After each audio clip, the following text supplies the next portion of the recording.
Thakurgaon court চত্বরের বুধবার দুপুরের দৃশ্য এটি।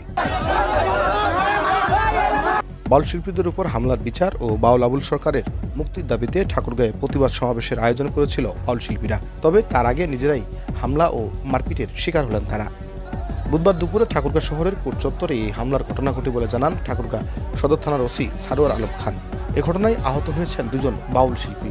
ওসি জানান, দুপুরে সম্প্রতির ঐক্য ঠাকুরগাঁও ব্যানারে ঠাকুরগাঁও শহরের চৌরাস্তা মোড়ে প্রতিবাদ সমাবেশ হওয়ার কথা ছিল বাউল শিল্পীদের। ঘটনাস্থলে আমাদের অতিরিক্ত পুলিশ মোতায়েন করা হয়েছিল, কিন্তু সমাবেশ অনুষ্ঠিত হওয়ার আগে কোর্ট চত্বর এলাকায় দুজন বাউল শিল্পীকে একা পেয়ে উৎসুক জনতা তাদের উপর হামলা ও মারপিট করে। সমাবেশ পণ্ড করে বিক্ষোভ করতে দেখা যায় তাদের।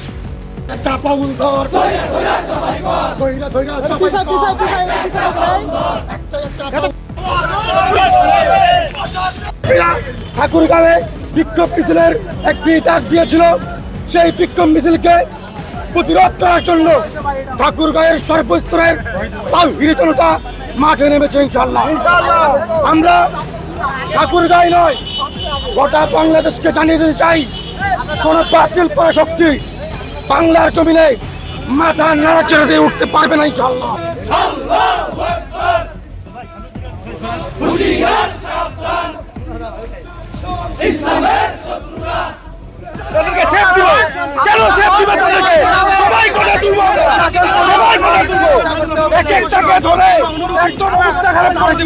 আমার ইসলাম নিয়ে কথা বললে কারো কোনো ছাড় নাই, সে যাই হোক না কেন।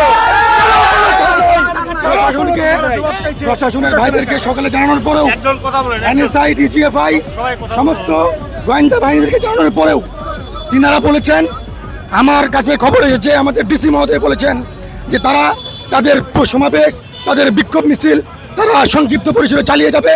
আপনারা এখানে কেউ বাধা প্রদান করতে আসছেন না। 92% মুসলমানের দেশে আমরা ডিসি মহোদয়ের কাছে এমন কথা আশা করি নাই। আমরা মুসলমান, এই বাংলাদেশের ঘাঁটি শাহজাহানের ঘাঁটি, এই বাংলাদেশের ঘাঁটি মুসলমানের ঘাঁটি। এই ঘাঁটির মধ্যে কোন নাস্তিক বাউল শিল্পীদের ঠাঁই হবে না। ইনশাআল্লাহ আজকে 2টার সময় বাউল সমাজের একটি প্রতিবাদ মিছিল করার একটি আমাদের কর্মসূচি ছিল। আমাদের এখানে আইন শৃঙ্খলা স্বাভাবিক রাখার জন্য পর্যাপ্ত পুলিশ ফোর্স অফিসার মোতায়েন করা ছিল, কিন্তু তারা বাউল সমাজ আজকে এখানে কোনো কর্মসূচি পালন করে। বাউল সমাজের এই কর্মসূচির প্রতিবাদে কিছু সংখ্যক লোকজন এসে তাদের প্রতিবাদে তারা মন্তব্য দিয়ে চলে যায়। বর্তমানে ঠাকুরগাঁও চৌরাস্তার পরিবেশ স্বাভাবিক আছে। এদিন রাজনৈতিক কাজে নিজের নির্বাচনী এলাকায় ছিলেন বিএনপি মহাসচিব মির্জা ইসলাম রঞ্জিত। উগ্র সামন্ত বাউলদের উপর করে মনে করছেন এই ঘটনার তীব্র নিন্দাও জানিয়েছেন। আমি মনে করি বাউলদের উপর হামলা এটা একটা ন্যাক্কারজনক ঘটনা। আমরা এর তীব্র নিন্দা জানাই। এটা ডেফিনেটলি বাংলাদেশের যে আবহমানের যে সংস্কৃতি, গ্রামীণ বাংলা সংস্কৃতি, আমাদের এই বাউল যারা, তারা বাংলাদেশের অর্থনীতিতে মাঠে ঘাটে প্রান্তরে এই বাউল গান গেয়ে বেড়ায়।